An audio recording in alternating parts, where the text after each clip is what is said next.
but probably the most startling is in Al-Umari, Masalik al-Abrar fi Mamalik al-Amsar. This is a geography book which shows the journey of different travelers into the different kingdoms of the earth. And in it, it speaks about the journey of Mansa Musa, a West African Islamic ruler who in approximately the year 1324 made pilgrimage to Mecca.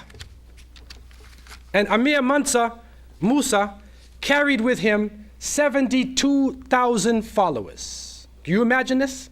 72,000 people crossed the Sahara Desert. They carried so much gold with them that they changed the economy of every country that they reached. When they came into Egypt, Ibn Amir Hajib, the reporter of Al-Umari, said to them, "Where did you get this power and authority from?"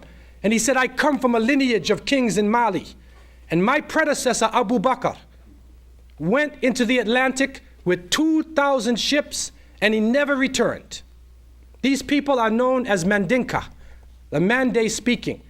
We say Mandingo in the Americas, the Mandingos.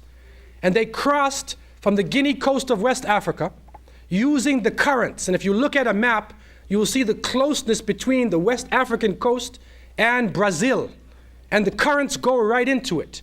And a Scandinavian scientist, Thor Heyerdahl, in the 60s took a boat and he went across by himself in a boat made of papyrus, and he showed that you can get across the Atlantic with a boat made of indigenous African materials, and you don't have to be on the Nina, Pinta, and Santa Maria of Christopher Columbus.